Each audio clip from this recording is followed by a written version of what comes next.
foi selado, e o mundo dos feiticeiros ficou sem seu maior pilar. Yuji perdeu o controle, e Sukuna tomou seu corpo, destruindo Shibuya e deixando um rastro de mortes. Suguru Geto, que comandava tudo, era na verdade Kenjaku, usando o corpo dele como máscara. Shibuya terminou em tragédia total, com perdas enormes e sobreviventes quebrados. Depois disso, o alto escalão decide medidas extremas. Yuji volta a ser alvo de execução, e a história aponta direto para o jogo do abate. Muitas pessoas que assistem aqui o canal não têm controle sobre os seus ganhos e gastos. Então, eu vou te dar uma dica rápida. Se você é fã de Jujutsu e tá vivendo um verdadeiro jogo do abate financeiro, na moral, não dá mais pra perder tempo jogando dinheiro fora e achando que vai ficar rico com bet. Isso não é estratégia, é sorte. Se você quer liberdade de verdade, precisa parar de tentar o caminho fácil e começar a organizar suas finanças do jeito certo. O curso Inteligência Artificial aplicada a finanças não é sobre fórmulas chatas, é sobre controle. Você vai aprender a usar a IA para criar seus próprios assistentes que monitoram seus gastos e organizam sua vida financeira no automático. Assim como o Satoru Gojo tem o controle pleno sobre os 6 olhos, você vai ter o controle total sobre cada centavo que entra e sai do seu bolso. Para de ser refém da falta de dinheiro. Sai do básico, domine as ferramentas certas e assume o comando da sua vida financeira. Clica no link que está no primeiro comentário desse vídeo e desperte o seu domínio financeiro agora. Recado dado? Então bora pro vídeo. A história começa na sede do clã Zenin, uma mansão tradicional japonesa cercada de árvores. Alguém pergunta se ela morreu, referindo-se a Mai. 2 pessoas caminham por um corredor de madeira, e um deles confirma que era aquela Mai mesmo. Naoya Zenin, um feiticeiro de grau 1, aparece com um sorriso debochado no rosto. Alguém manda ele se preocupar com a liderança do clã agora, mas Naoya responde com descaso, dizendo que tanto faz. Afinal, quem estava morrendo era Maki. O feiticeiro continua falando sobre as irmãs. Ele diz que a Maki pode ser bela, mas é inaceitável porque ela não sabe como apoiar um homem. Mai tem a mesma cara da Maki, só que mais cheinha. No entanto, ela sabe que é uma mulher. Nesse sentido, a Mai é ótima. E então Naoya solta uma frase horrível, dizendo que qualquer mulher que não ande 3 passos atrás de seu homem deve ser esfaqueada e morta. A cena muda para uma sala onde 2 homens mais velhos estão sentados. Jinichi Zenin, outro feiticeiro de grau 1, aparece com uma expressão séria. Ao lado dele está Og Zenin, também feiticeiro de grau 1. Og reclama que Naoya estava atrasado e pergunta o que estava fazendo. Naoya se desculpa com um sorriso falso, dizendo que foi mal, e explica que naquele momento o pai dele estava no leito de morte, mas sua presença não era necessária. Naoya então declara com confiança que o próximo líder do clã Zenin seria ele. Quanto a Jinichi, bem, os irmãos mais velhos dele são todos perdedores. E Og, o tio dele, não é muita coisa apesar de ser o irmão mais novo do pai. A filha dele nem se fala. Naoya olha com desprezo e diz que não gosta da cara de Jinichi, e que é uma pena que ele e Toji não trocassem de lugar. Isso faz Jinichi partir para cima de Naoya com um soco pesado, cheio de raiva. Naoya consegue se esquivar, porém seu outro tio coloca a katana no pescoço. Ele diz, por favor, o papai está à beira da morte, e pergunta por que eles não podem se entender. Outro homem entra na sala e comenta que vê que estão todos ali. Um senhor idoso de óculos redondos anuncia que o mestre Naobito Zenin, o líder do clã Zenin, faleceu. Ele se apresenta como Furudachi e diz que está em posse do testamento. De acordo com o desejo do mestre Naobito, ele lerá o testamento quando Og Zenin, Jinichi Zenin e Naoya Zenin estiverem todos presentes. Se não houver objeções, ele lerá o testamento agora. Furudachi começa a ler. O 27º líder do clã Zenin será Naoya Zenin. Naoya herdará todos os bens, incluindo as ferramentas amaldiçoadas guardadas no Colégio Jujutsu de Tóquio e nos depósitos amaldiçoados da família Zenin. Com a aprovação de Og Zenin ou Jinichi Zenin, Naoya assumirá todos os deveres. Naoya faz um som de desdém e murmura que tanto faz. Mas então, Furudachi continua. No entanto, existe uma condição. Um acordo por escrito feito por Toji Fushiguro acolherá Megumi Fushiguro no clã Zenin. Se Satoru Gojo morrer ou tornar-se mentalmente incapacitado por qualquer motivo, Megumi deverá se tornar o líder do clã Zenin, e todos os bens serão passados a ele. Naoya fica em choque e solta um "o quê?" com a cara contorcida de raiva. No fim, Ogi e Jinichi são fracos. Eles irão preferir um pirralho qualquer que mal conhecem, então não farão nada. Naoya pergunta quem é esse Megumi e o que ele faz. Alguém explica que não sabe os detalhes, mas parece que ele está procurando por Yuji Itadori em Tóquio. Yuji é o receptáculo do Sukuna, e ele está onde o receptáculo está agora. Naoya então dá uma ordem fria. Digam a todos do alto escalão que Naoya Zenin matará o receptáculo do Sukuna. O servo fica surpreso e pergunta sobre Megumi. Naoya responde com um olhar assassino que irá matar ambos. Tóquio se tornou o reino dos demônios agora. Não importa quando ou como a pessoa morre. Afinal, ele é o líder do clã Zenin. Dará tudo certo depois que ele os matar. A cena muda completamente para Tóquio, onde uma mulher de cabelos longos caminha entre espíritos amaldiçoados em uma cidade destruída. Ela pede desculpas por não fazer nada antes. A situação chegou a um ponto que ela pensou que deveria apenas ficar de olho nas coisas por um tempo. Ela se apresenta dizendo que é apenas uma mera beldade que quer erradicar os espíritos amaldiçoados do mundo e pergunta se Yuji percebeu que ela não está necessariamente do lado dele. Ela diz que está na hora de confrontar Tengen e que escoltarão aquelas crianças que estavam lá. Como desculpas, ela e seus companheiros assumirão a responsabilidade. Então, ela pergunta o que Yuji fará. A cena corta para uma grande escadaria onde Yuji está sentado, sozinho e abatido. Shozo aparece e chama por ele. Yuji diz que está bem, de algum jeito, apesar de ter sido atingido por um raio negro. Shozo pergunta como estão os machucados dele. Yuji responde que pode sentir o poder dele crescendo e acha que é por causa do Sukuna.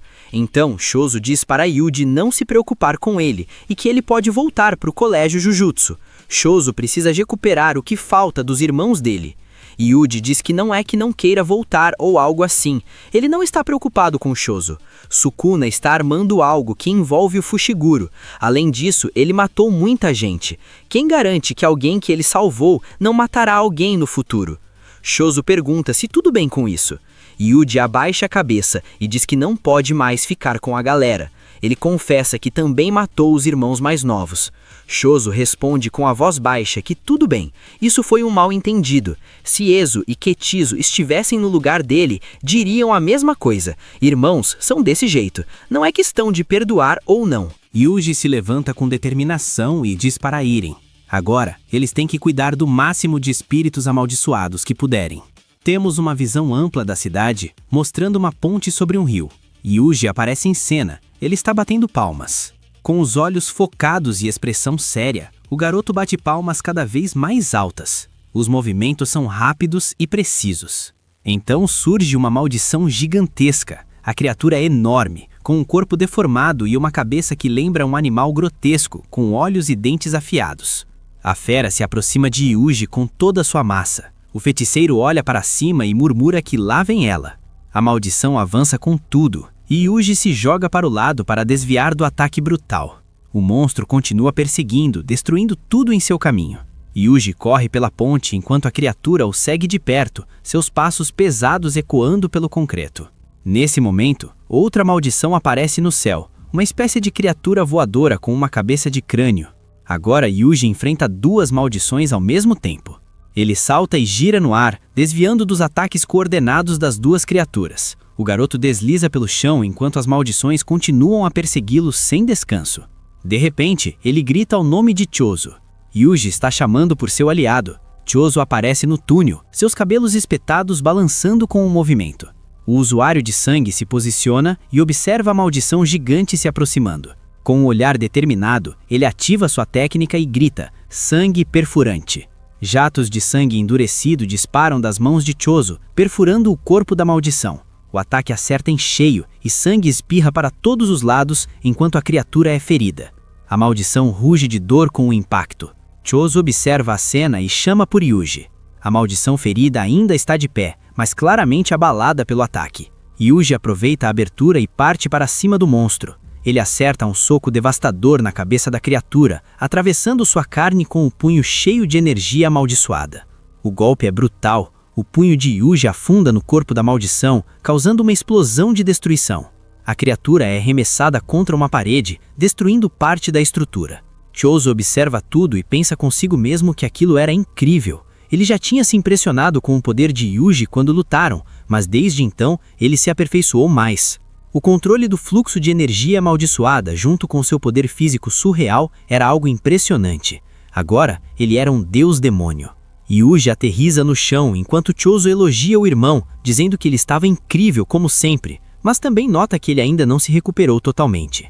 Yuji olha para trás e pergunta se Chozo ainda estava chamando ele disso, se referindo ao apelido de irmão. Chozo responde que vai continuar chamando assim, de novo, e pede para Yuji tentar se lembrar, afinal o pai dele tinha pontos na testa, não era? Naioa então chega naquele local. Ele olha ao redor e nota que não vê o Megumi. O garoto pergunta se chegou primeiro. Mais abaixo, Chozo e Yuji estão parados. Ele pergunta quem é aquele cara e se ele estava falando do Fushiguro. Naoya questiona se seria possível que Yuji fosse tão lerdo assim. O rapaz pergunta o que eles estão fazendo ali, já que estão totalmente expostos, e questiona se não querem fugir. Yuji parece confuso e responde com um "hã? Fugir?" O loiro explica que a sentença de morte de Yuji foi aprovada de novo desde que o apoio de Satoru se foi. Ele menciona que Gojo é tão flexível que salvou muitos feiticeiros. Yuji solta um "ah" de surpresa, como se só agora entendesse a gravidade da situação. O rapaz então pergunta o que ele quer com o Fushiguro. Ele explica que seu assunto é com Megumi, então realmente não liga se Yuji vive ou morre, mas não pode deixar que ele perambule por aí, então vai começar quebrando suas pernas. Porém, ele acha que teria que matá-lo, mas ajudaria se Fushiguro escrevesse uma coisinha antes. Yuji exclama que o cara é rápido enquanto tenta se defender. O loiro revela que soube que Megumi está procurando por Yuji. Os três entram em combate. Yuji e Chozo lutam contra o rapaz loiro, que se move com uma velocidade impressionante. Sogos e chutes são trocados em alta velocidade, com o loiro conseguindo atingir tanto Yuji quanto Chozo. O combate é intenso. O loiro acerta Yuji no rosto enquanto Chozo tenta contra-atacar. Os três se movem pelo campo de batalha, e antes que Naoya fosse atingido, ele toma distância. Ele entende que Yuji seja o receptáculo, mas questiona o que Chozo é para ele. Ele comenta que Yuji é mais durão do que pensou, já que, para ser sincero, não esperava muito. Chozo, se recuperando, pensa que o cara é muito rápido, mas tem algo de estranho. Deve ser uma técnica amaldiçoada. Naoya se pergunta se deveria aumentar sua velocidade. De repente, os três param. Uma pressão intensa toma conta do ambiente. Os olhos de todos se arregalam de choque. Chozo fica tenso, Yuji arregala os olhos e até o rapaz loiro parece surpreso. Yuji fica surpreso e pergunta se aquilo era o Gojo-sensei. Não, é algo mais assustador. Yuji olha para cima e vê uma figura no topo de um muro. É um homem de cabelos escuros, vestindo roupas tradicionais e segurando uma arma embrulhada em pano. Yuji fica confuso. O homem misterioso olha para baixo e diz calmamente: Você não está sozinho. Okotsu Yuta, aluno do 2º ano do colégio Jujutsu e discípulo de Satoru Gojo, está atrás de Itadori. O veterano da escola aparece empunhando sua katana, pronto para a missão. Yuji olha para o cara que acabou de aparecer na sua frente e pergunta quem é ele. Um estrondo ecoa pelo local. Chozo observa a cena de longe ao lado de Yuji, e o garoto de cabelo rosa fica tenso pensando: quem quer que seja, o motivo dele estar ali não pode ser bom. Sem aviso, Okotsu avança em alta velocidade e desfere um golpe brutal. O impacto é tão violento que acaba destruindo tudo ao redor. Chozo observa a destruição e Yuji fica surpreso. Okotsu, ainda segurando a espada, pergunta em voz alta quem é Itadori Yuji. Chozo arregala os olhos surpreso e solta um "o quê?" sem entender. Na mesma hora ele percebe a situação e pensa que ele sabia, aquele cara é o executor de Yuji. Naoya ergue uma mão e grita para ele esperar um pouco. Naoya confirma que é seu aliado. Ele reconhece o cara e pergunta se ele não é o Okotsu-kun. Yuji entende. Esse é o aluno do 2º ano que Fushiguro mencionou. Yuji fica confuso com a situação, e o espadachim se apresenta como um feiticeiro de grau especial, assim como o Gojo-sensei. Ele pergunta quem é o outro cara, que explica que se chama Naoya Zenin, e que é primo da Maki-chan. Assim como Yuta, disseram para ele matar Itadori, mas ele avisa para não se preocupar, que não vai atrapalhar. Porém, em troca, ele quer algo. Choso manda Yuji fugir, pensando apenas em escapar do cara de cabelo preto, o Okotsu. O loiro brincar de pega-pega com ele não é bom pra gente, vou segurar o cara. Naoya é do tipo velocidade e usa alguns truques com sua técnica amaldiçoada. Choso não quer que Yuji lute com o feiticeiro, mas também não quer que ele se preocupe achando que seja inferior a esse feiticeiro. Choso observa a cena e comenta que pode sentir que o estilo dele é parecido com o de Satoru Gojo, mas que Yuji vai morrer se lutar com ele. Mesmo assim, solta um "mas que problema", como se não ligasse muito. Naoya diz que quer usar Yuji como isca para encontrar alguém, e faz uma proposta. Mesmo que mate Itadori, só por um tempo, pede que mantenha segredo dos superiores. Que tal? Naoya pensa consigo mesmo que é melhor ele não falar sobre o Megumi, que aquilo o deixa muito incomodado. Okotsu concorda com um "tudo bem", e diz que deixa o outro com ele. Choso avisa Yuji que eles se encontraram de novo no mesmo lugar de ontem. No instante seguinte, Okotsu e Choso partem para o confronto. O espadachim ataca com sua katana, enquanto Choso tenta revidar. A luta é intensa e brutal, com golpes sendo trocados em alta velocidade. Naoya impede Choso de atacar e abre caminho para Yuta seguir Itadori. Os dois correm pelas estruturas da cidade destruída. Yuji pensa como é que o cara pode correr tão rápido enquanto segura uma espada. Okotsu reflete que o garoto é bem rápido e que seu plano era esmagar ele quando começasse a correr. Choso fica impressionado, pensando que ele queria bloquear o caminho dele, mas que Okotsu previu bem o plano. Choso tenta acertar Naoya com os seus ataques de sangue, mas o Zenin é rápido demais. Naoya desvia com facilidade e contra-ataca, acertando Choso com golpes precisos. O impacto é brutal. Naoya olha para Choso e comenta que o viu agora há pouco, perguntando se ele é um usuário de manipulação de sangue. Choso fica em choque. Naoya explica a situação para Choso, diz que não sabe porque ele possui uma técnica amaldiçoada dessas, mas que com exceção do sangue perfurante, não tem o que temer. A convergência precisa de um certo tempo para carregar e, enquanto isso, para extrair o sangue perfurante, também precisa de tempo. Ele conclui que então Choso já deve saber o resultado, não é? É checkmate e ele vai morrer. Choso não se intimida e devolve que o mesmo vale para Naoya. Pergunta se ele acha que vai voltar em segurança para casa depois de pôr as mãos no irmão dele. Do nada, um carro caído aparece no caminho de Yuta e Yuji. Yuta salta por cima enquanto Yuta ataca pelo lado. Yuji e Okotsu se enfrentam enquanto correm pela cidade. Yuta tenta cortar, mas Itadori consegue se esquivar. O garoto de cabelo preto comenta que o cara é igual a Maki-san. De repente, um carro é arremessado em Yuta. Itadori pensa que não pode escapar dele em um local com boa visibilidade e que antes que seja tarde demais, ele precisa entrar em algum lugar. Yuji corre pelas ruas e tenta entrar em um beco, tentando encontrar abrigo. Mas Okotsu arremessa o carro de volta e tampa o caminho. Ele o persegue de perto, apesar de Yuta não ter força. Okotsu pergunta se ele está surpreso, comentando que não parece ser do tipo poderoso. A quantidade de energia amaldiçoada dele é enorme, mas Okotsu admite que, bom, na verdade, ele é fraco. Yuji fica confuso e pergunta se ele notou, dizendo que sua energia amaldiçoada é maior que a do Gojo Sensei. Okotsu confirma que Yuji é exatamente o oposto dele. Ele compensa a falta de poder físico usando energia amaldiçoada concentrada. Qualquer um pode fazer, mas ele está num nível diferente. Okotsu explica que, em termos de performance, Gojo Sensei é o número 1. Embora ele possa ficar sem energia amaldiçoada, isso não acontece com Gojo.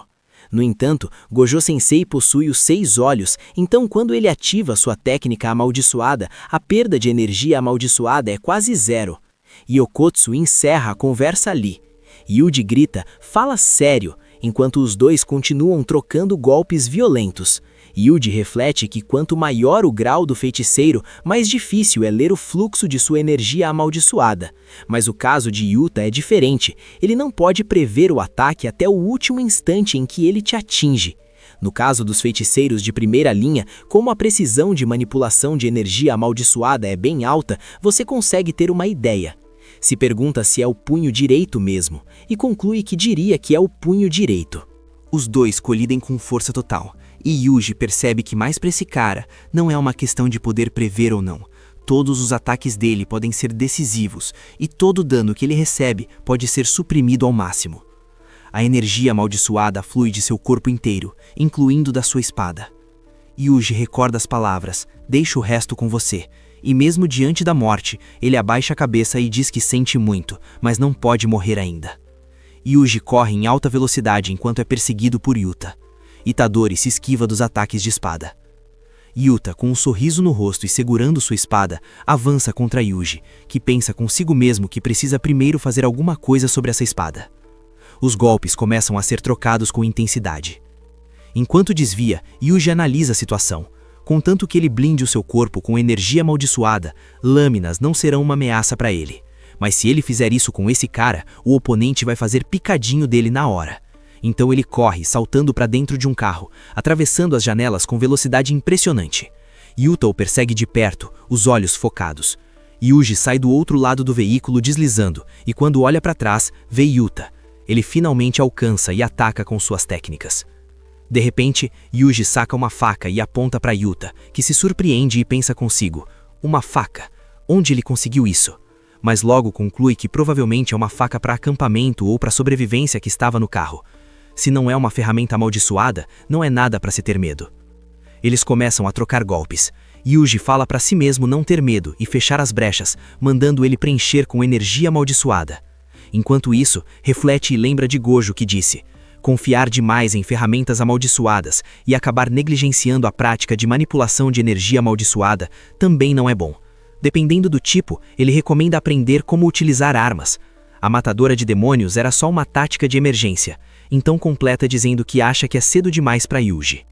Os golpes entre Yuji e Yuta se intensificam, as lâminas se chocando várias vezes. Yuta observa e comenta que Yuji está muito focado em sua katana. Yuji, no meio do combate, pensa: ainda não aprendeu. Yuta percebe que o garoto está focado na sua katana e aproveita para acertar um chute frontal devastador. Yuji sente o impacto brutal e pensa, surpreso, que há tanta força em apenas um chute frontal. Os dois trocam mais golpes até que em um momento de abertura, Yuta consegue quebrar a faca de Yuji com sua katana. A lâmina se parte e voa pelos ares. Yuji observa que seu peito foi cortado. Ele pisa na espada de Yuta e desfere um chute que também quebra a katana. Yuta recua, comentando que a espada quebrou. Bom, é claro, afinal você é o discípulo do Gojo Sensei. Ele suspira e admite que isso nunca era para ser fácil. Yuji, sangrando e ofegante, analisa que a ferida é profunda, mas seus órgãos ainda estão intactos. E agora, eles dois estão desarmados. De repente, algo monstruoso surge atrás de Yuji. Uma criatura gigantesca e assustadora o agarra por trás, que pergunta o que Yuta está fazendo. Yuta, com calma, simplesmente diz que só estão brincando, Rika. A criatura monstruosa, Rika, segura Yuji com força. O garoto apavorado diz que não consegue se mexer, que é muito forte. Rika? O que é isso? Shikigami? De onde essa coisa veio? Yuta ignora os gritos e ordena para Rika segurar ele para ele. Então, com uma expressão fria, ele saca uma espada e atravessa Yuji, que cospe sangue. Yuta olha para Yuji caído e sangrando e apenas diz desculpa. Observando, Sukuna faz um som de irritação com a língua, mas rapidamente ele percebe algo e sorri. A cena muda. Shozo avança numa corrida desesperada, o rosto cheio de fúria. Shozo tenta se esconder, mas Naoya é absurdamente rápido. Shozo é pego na técnica amaldiçoada e depois é atingido com tudo. Ele pensa desesperado que o garoto é rápido demais, ele não consegue descobrir como as técnicas amaldiçoadas dele funcionam. É tão desigual que Naoya nem precisa revelar as técnicas para ele. Enquanto apanha, Shozo continua analisando. Nem é questão de usar a convergência, ele nem consegue usar uma manipulação de sangue fora do seu corpo. A luta continua brutal, com Shozo sendo jogado contra pilares e paredes. Naoya o domina completamente, mesmo assim ele continua de pé. Naoya para por um momento e comenta com respeito que Shozo é durão. Sério, pergunta quem ele é. Shozo, sangrando e exausto, mas ainda determinado, responde que é o irmão mais velho, de 10 irmãos. A expressão de Choso muda, tornando-se intensa e ameaçadora. Ele concentra seu poder e anuncia sua técnica: fluxo da escama vermelha, sem tredecilhões. Choso encara Naoya com um olhar intenso. O usuário de manipulação de sangue se apresenta dizendo que ele é o mais velho de 10 irmãos. Naoya, sem paciência, reclama que não obteve resposta para sua pergunta. Ele estava perguntando sobre a técnica de Choso, querendo saber como ele consegue ser tão forte. De repente, Choso parte para cima de Naoya em alta velocidade. O membro do clã Zenin percebe na hora que o oponente está se adaptando à sua técnica. Ele entende que Choso está usando o fluxo da escama vermelha, concentrando o poder dele nos músculos extraoculares para aumentar a sua acuidade dinâmica visual. Naoya contra-ataca com um golpe brutal que manda Choso voando contra a parede. O impacto é violento. Enquanto Choso tenta se recuperar, Naoya pensa consigo mesmo que infelizmente ele só precisa agir antes que o oponente possa contra-atacar. Choso fica surpreso ao ver algo nas mãos de Naoya e solta um xingamento. Naoya admite que o adversário é forte, então ele teve que usar isso. Na mão dele, uma arma especial. O Zenin começa a provocar, dizendo que como Choso é um usuário de manipulação de sangue, deveria ser fácil parar o sangramento. Ele questiona como Choso vai conseguir focar em parar o sangramento enquanto luta com ele. Choso finaliza dizendo que o oponente se preparou bem. Naoya continua falando que ele percebeu que não seria possível vencer essa luta sem a arma, e por sinal, tem muitos que pensam o mesmo. Mas ele prefere manter isso em segredo, porque sinceramente ele acha ridículo um feiticeiro trazer uma arma especial. E ainda menciona que os irmãos mais velhos dele andam por aí balanceando elas de forma vergonhosa. Ele questiona como eles podem dizer isso e aquilo para o Toji. Choso pergunta se então ele odeia os seus irmãos. Naoya responde sem hesitar que ele odeia eles. Ele questiona qual é o sentido de um irmão mais velho existir se ele é inferior ao seu irmão mais novo. Para Naoya, seria melhor se ele arrancasse a cabeça e morresse. Choso fica chocado com essas palavras e solta um "hã?". Ele rebate dizendo que talvez Naoya seja quem ele é hoje graças aos seus irmãos. Naoya acha aquilo uma nojeira e pergunta que broxante foi essa que Choso acabou de dizer. O irmão mais velho das pinturas de morte explica sua visão. Para ele, sendo a habilidade do irmão boa ou ruim, um irmão mais velho deve ser um modelo para os seus irmãos mais novos. Se ele escolher o caminho correto, os irmãos mais novos podem seguir. Se ele cometer um erro, os irmãos mais novos podem evitá-lo. Choso admite que não tem nenhum modelo, que cometeu muitos erros, mas ele tem que andar em frente aos irmãos mais novos mesmo assim. E é por isso que ele é forte. Choso avança com sua técnica amaldiçoada. Naoya fica surpreso ao ver o quanto o oponente ainda está vivo, mesmo depois de sangrar tanto. Naoya se pergunta o que é isso. As pinturas de morte foram criadas de um parentesco misto de espíritos amaldiçoados e humanos. Eles têm constituições físicas especiais, que conseguem converter energia amaldiçoada em sangue. Eles não morrem por perda de sangue, a não ser que fiquem sem energia amaldiçoada. Naoya percebe que perdeu Choso de vista por causa de todo aquele sangue. Ele xinga enquanto tenta localizar o oponente. O ataque de Choso chega, mas Naoya observa que está lento. Ele deduz que Choso deve estar morrendo por causa do sangramento. Choso lança setas de sangue em direção a Naoya, que começa a desviar freneticamente. O Zenin pensa que não pode deixar o corpo ser coberto por aquele sangue. Uma onda acerta o pé de Naoya. Choso então avança e desfere um chute. Naoya se defende. Ele percebe na hora que está pesado. Ele entende que deve ser porque o sangue molhou a roupa dele e endureceu. Os dois se encaram à distância. Naoya se pergunta por que Choso não vem atacá-lo. A narração revela que essa é uma técnica amaldiçoada original, desenvolvida e refinada pelo Choso por 150 anos. Choso executa seu golpe final. Uma explosão massiva de sangue atinge Naoya em cheio. O nome da técnica é Supernova. Enquanto o sangue explode ao redor, Naoya cai ferido e ensanguentado. Choso, também coberto de sangue, pede desculpa, dizendo que não entende o porquê de Naoya não ter conseguido amar os seus irmãos. Nesse momento, alguém aparece. É Yuta Okkotsu, carregando o corpo inconsciente de Itadori. Ele se aproxima de Choso e olha para ele com calma. Choso se vira, mas é atingido por um golpe. Yuta menciona que Naoya está desprezível. Okkotsu é devastador. Yuta se aproxima calmamente e comenta que parece que ele se machucou. Naoya está caído no chão, vomitando sangue depois de uma luta pesada. Mesmo derrotado, ele ainda gritava furioso para não ser subestimado por aquele moleque. Yuta explica que sua técnica amaldiçoada reversa também pode curar os outros e, em troca, pede para ele dizer aos superiores que o Itadori está morto. A cena muda para um flashback. Um homem chamado Jin aparece segurando um bebê nos braços e seu pai, um senhor de cabelos brancos, tenta conversar com ele. O filho já corta o assunto dizendo que se o pai for falar sobre ela, ele vai embora. O velho, então, diz que Jin pode viver do jeito que quiser, mas que desista daquela mulher. Jin aparece segurando o bebê Yuji e pede para não dizerem essas coisas na frente dele, porque dizem que os bebês se lembram mais do que pensamos. Mas o aviso é sério. Se não desistir, ele vai morrer.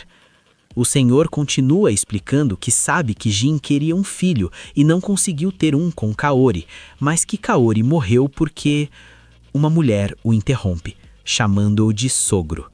Uma mulher de cabelo escuro e cicatriz na testa. A mulher, então, pergunta do que eles estão falando, com um sorriso perturbador no rosto. O flashback termina e Yuji acorda assustado, com os olhos arregalados. Ele se vê sentado diante de uma fogueira improvisada em meio aos escombros, com Yuta do outro lado. Confuso, ele solta um "hã?" e tenta falar alguma coisa, mas Yuta o interrompe com um enorme alívio no rosto, dizendo que estava preocupado. Yuji fica sem entender nada. Enquanto isso, vemos o que aconteceu anteriormente. Naoya estava caído no chão, completamente arrasado. Ele pensa consigo mesmo que com aquela quantidade de sangue, o cara nem era humano e que aquilo não era efeito de uma técnica amaldiçoada. Ele questiona se a manipulação de sangue pode fazer aquilo, se era veneno, e percebe que seu corpo está rejeitando o sangue não humano que entrou nele, como se fosse uma maldição completamente concretizada. Yuta então se aproxima dele e pergunta se deve curá-lo. De volta à fogueira, Yuji ainda está perdido. Yuta explica que em setembro, quando o Gojo-sensei veio visitar, ele pediu para Yuta tomar conta de Yuji. Assim como o próprio Yuji, ele também teria uma missão secreta. Então Gojo pediu para ela ficar de olho nele, especialmente no Itadori Yuji do primeiro ano. Se algo acontecesse com Gojo, ele queria que Yuta tomasse conta dos alunos do primeiro e do segundo ano, e mencionou que o Hakari provavelmente ficaria bem. Yuta não conseguia imaginar o que poderia acontecer com alguém tão forte. Voltando ao presente, ele continua a explicação. Decidiu que seria melhor contornar a situação assim, ao invés de deixar outra pessoa ser o executor e acabar tendo todas as informações de Yuji sendo confidenciais. Ele então explica que os anciões não são idiotas, então em troca de se tornar o executor, eles fizeram um pacto com Yuta para matar Yuji. Ele confessa que o matou uma vez e sente muito por isso. Yuji, ainda absorvendo tudo, pergunta então por que ainda está vivo. A resposta é simples, por causa da técnica amaldiçoada reversa. Assim que o coração dele parou, ela começou a curá-lo. Ele já tinha ouvido umas histórias sobre ele antes, então pensou que isso pudesse funcionar.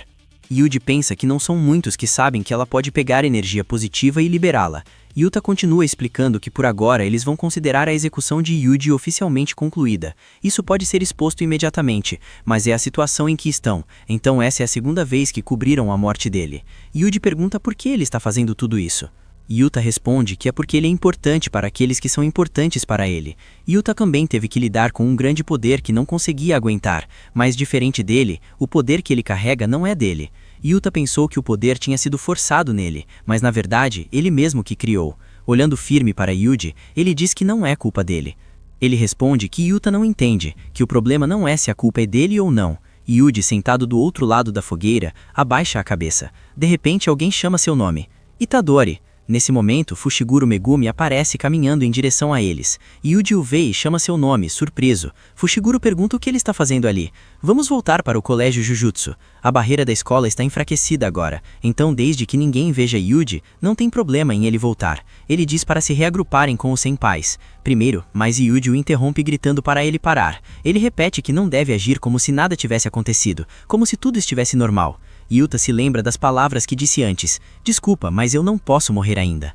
Ele observa que Yuji resiste, mas aposta que ele ainda não tem certeza se merece viver ou não. É por isso que ele se segurou quando estava lutando com Yuta. Yuji grita que matou pessoas. Fushiguro então olha firme para ele e diz que a culpa é deles, não só de Yuji, que ele não seja egoísta e desista sozinho. É claro que ele diria isso, eles são feiticeiros Jujutsu, não são heróis lutando pela justiça, então sempre tem que provar o valor da própria existência, ninguém pode julgá-los, eles não têm o luxo de pensar em si mesmos, só tem que salvar pessoas. Fushiguro acredita que aquilo seja o princípio original por trás das ações de Yuji. Porém, o garoto pensa que não. Desde que ele esteja perto, Fushiguro vai sofrer. Mas seu amigo responde que então comece salvando ele. Ele revela que Noritoshi Kamo fez planos para aqueles envolvidos com Jujutsu se enfrentarem em um jogo do abate. E Atsumiki está presa naquilo. Então ele implora a Itadori. Precisa da força dele. Megumi explica a situação para Itadori. Noritoshi Kamo fez planos para aqueles envolvidos com Jujutsu se enfrentarem em um jogo do abate, e Atsumiki está presa naquilo. O garoto de cabelo espetado olha sério para o protagonista e pede por favor, Itadori, que ele precisa da sua força. Na mente de Yuji, ecoa a frase que sempre carregou consigo. Você é um garoto forte, então ajude as pessoas. O protagonista fica pensativo e começa a explicar a situação. Ele diz que tem 15 dedos dentro dele agora, e que mesmo se fizessem comer os 5 restantes, não acha que o Sukuna o controlaria.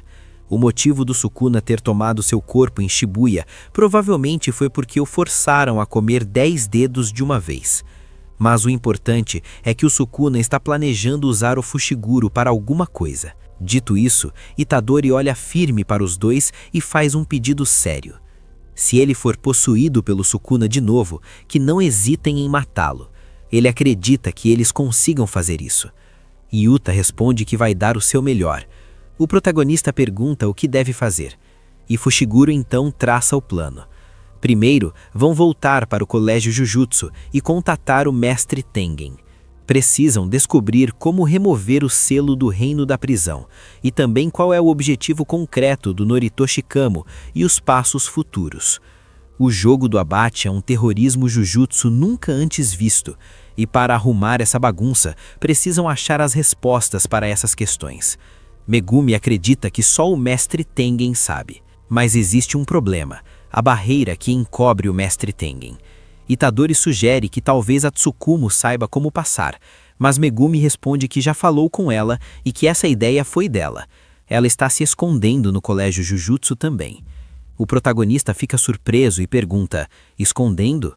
Fushiguro explica que ela não quer se envolver com os superiores. O problema é o corredor da tumba da estrela, onde o mestre Tengen reside. Cerca de 1000 portas estão se embaralhando constantemente, mas só uma leva até ele, e não vão poder contatá-lo se não escolherem a certa. Itadori então se desculpa com Fushiguro e diz que tem que perguntar uma coisa. O que aconteceu com a Kugizaki? O silêncio toma conta. Megumi apenas olha para baixo. Yuji solta um "ah" e abaixa a cabeça, apertando os punhos com força. Ele murmura que entendeu, tentando segurar a dor. De repente, Chosu aparece do nada. Megumi leva um susto. Yuta pergunta, como assim, se ele estava ouvindo a conversa? Chosu ignora e diz que sobre a barreira talvez tenha um jeito de passar por ela. Explica que o Mahito já roubou os dedos do Sukuna e as pinturas dos fetos da morte, certo? Então eles podem fazer a mesma coisa. A cena muda para o interior do colégio Jujutsu, onde Maki está com Yuki. Ela tem marcas de queimadura pelo corpo. Ela comenta quanto tempo, mas na verdade não tanto assim.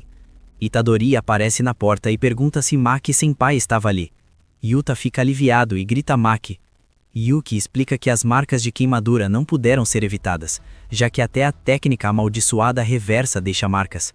Ela comenta que não esperaria menos de alguém dotado fisicamente pela restrição divina, e que foi a resistência física inata dela, não a tolerância a maldições, que salvou sua vida. Ele lamenta o que aconteceu nos negócios com o chefe da família.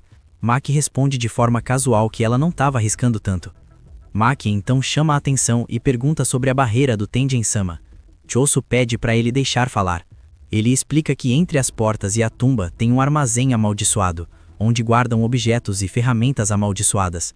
É onde ficam os restos dos irmãos mais novos de Chosu, Noransu, Shoosu, Tansu, Sansu, Kotsusu e Shoosu.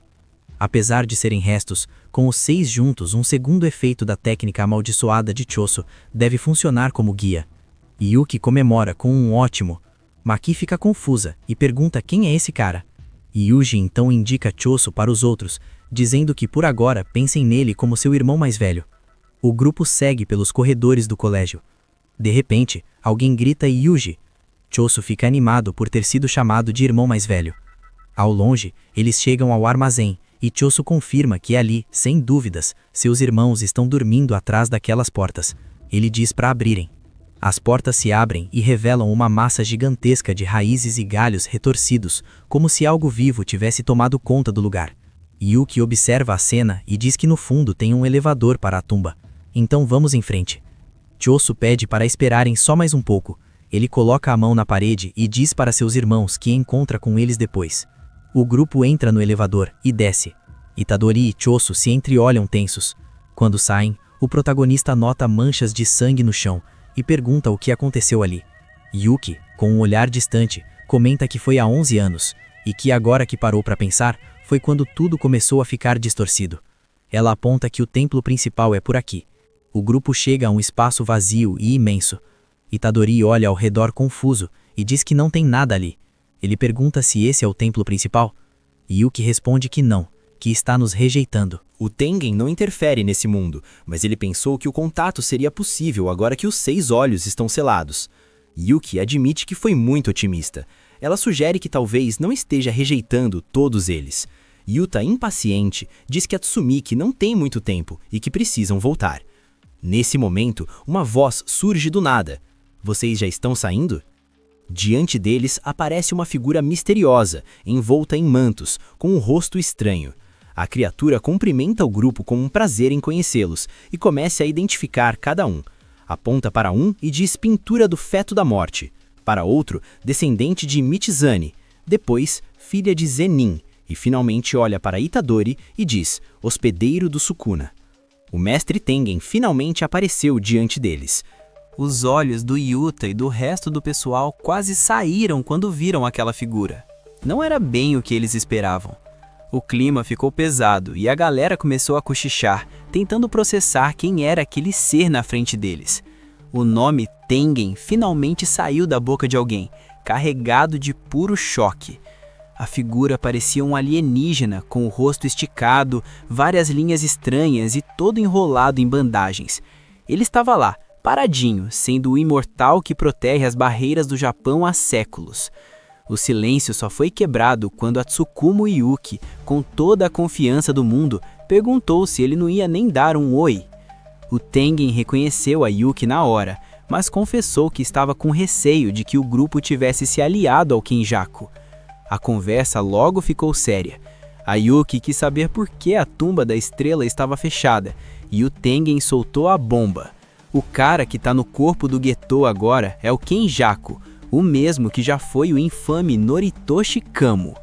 O pessoal não acreditou na ironia do nome dele, que significa algo como benevolência e salvação, sendo que o cara é o puro mal.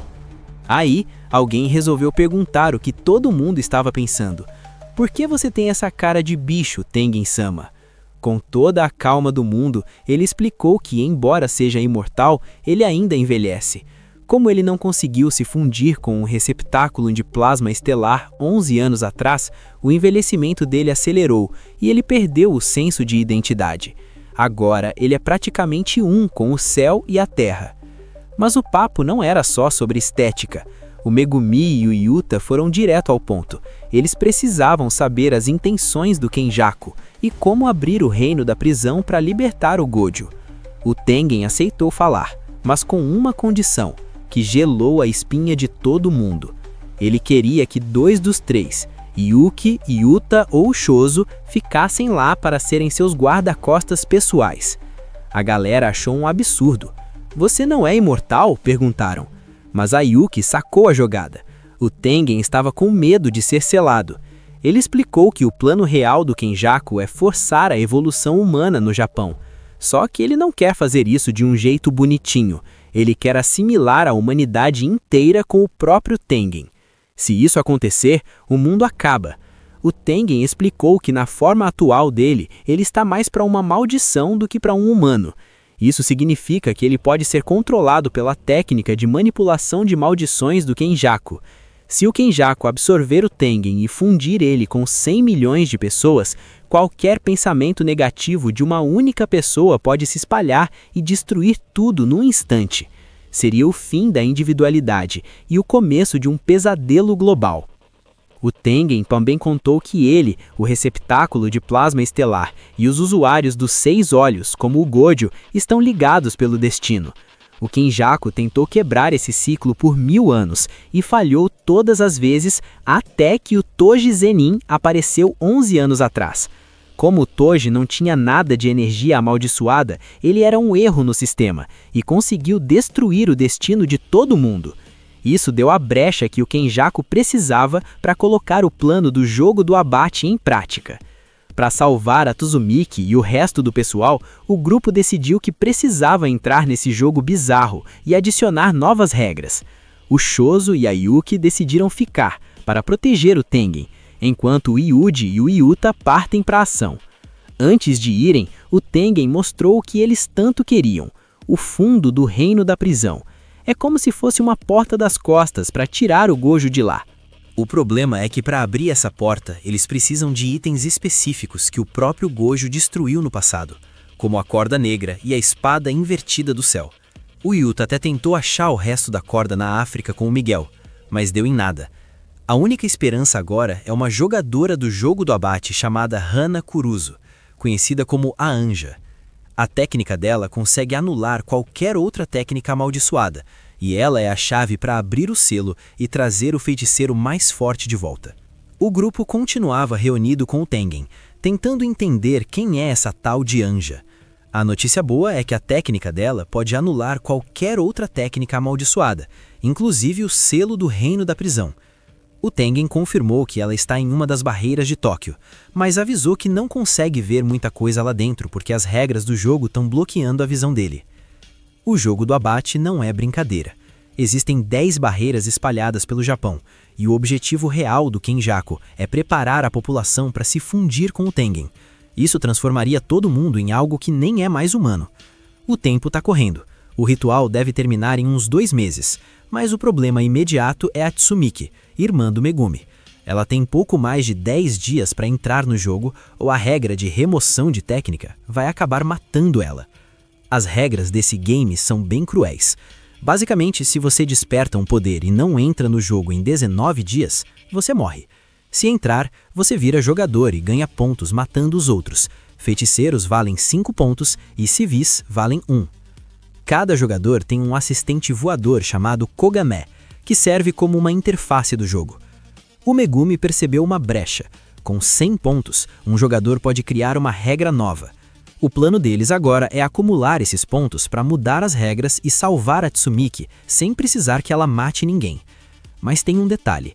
Se a sua pontuação ficar parada por 19 dias, o jogo entende que você não está participando e, tchau, você morre também. Ou seja, eles vão ser forçados a se mexer. Com o plano traçado, a equipe resolveu se separar. Yuki e Choso ficaram para trás como guarda-costas do Tengen, já que o Kenjaku vai tentar vir atrás dele a qualquer custo. A Maki decidiu voltar para o clã Zenin para recuperar armas amaldiçoadas, agora que o Megumi é o novo chefe da família. O Yuta foi o mais direto. Ele já decidiu entrar em uma colônia sozinho para sentir o terreno e procurar o panda. Antes de sair, rolou aquele clima pesado. O Yuji pediu que se o Sukuna tomasse o controle de novo, não hesitassem em matá-lo. Foi um momento de despedida bem triste, especialmente para o Choso, que ficou todo emocionado vendo o irmão partir para a luta. Para fechar, fomos apresentados a um personagem bem inusitado, Takaba Fumihiko. Ele é um comediante de 35 anos que está fracassando feio na carreira. Ninguém ri das piadas dele, o empresário vive dando bronca e ele parece estar no fundo do poço. Só que após uma conversa estranha sobre o que realmente faz alguém ser popular, o Takaba parece ter tido um estalo. Ele foi confirmado como um dos novos jogadores do jogo do abate. Ele não parece ser um lutador, mas o olhar dele no final indica que ele pode ser uma das peças mais imprevisíveis dessa guerra que está começando. Vemos algumas lembranças do passado. O diretor Yaga Masamichi está em uma cela fria e úmida, encarando o pessoal do alto escalão da Jujutsu. A conversa é tensa. Eles descobriram que o Yaga criou corpos amaldiçoados que não precisam de um feiticeiro para dar energia. Eles se movem sozinhos e criam a própria força. Por causa disso, o Yaga foi sentenciado à prisão perpétua. Os velhos lá de cima estão morrendo de medo, porque se ele quisesse, poderia criar um exército inteiro de bonecos vivos e dominar tudo. Eles exigem saber como o panda foi feito, mas o Yaga apenas fecha os olhos e diz que não tem a menor ideia. Atualmente, vemos ele em uma floresta linda e calma. Ele está com o Takeru, um bonequinho em formato de gato que usa gravata. O clima é de despedida.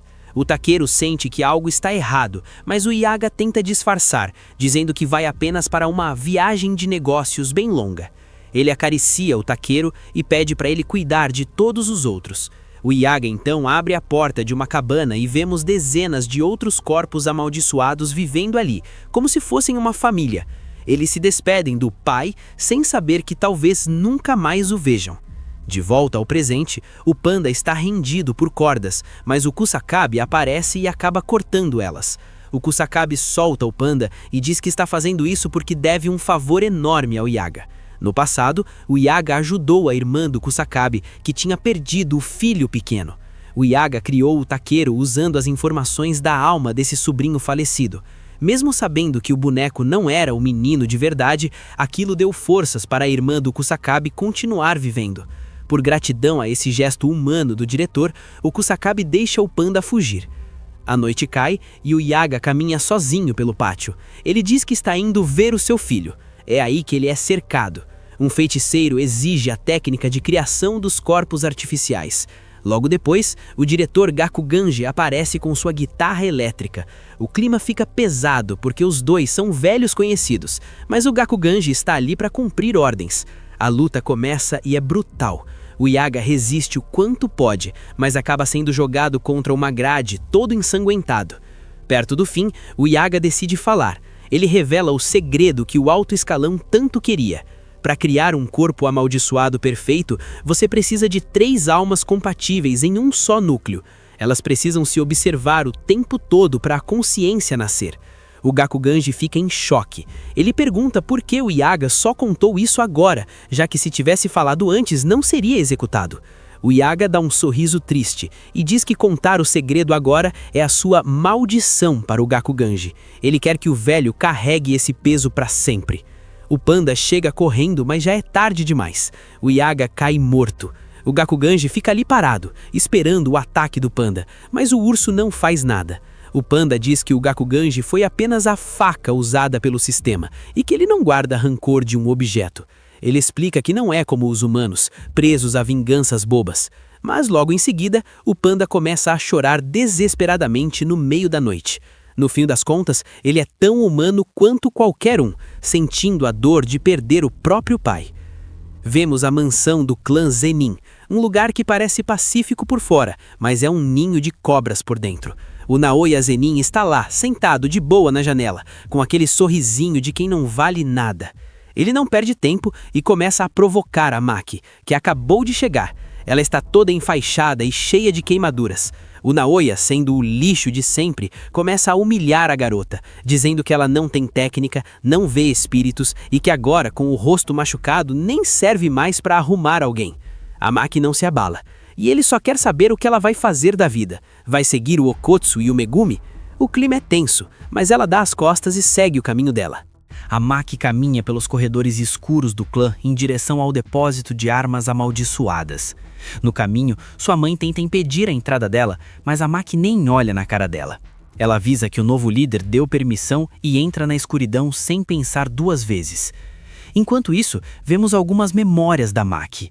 Ela estava com o Megumi Fushiguro, que está tendo a maior surpresa da vida dele. Os anciãos do clã revelaram que, pelo testamento do antigo líder, agora o Megumi é quem manda em tudo.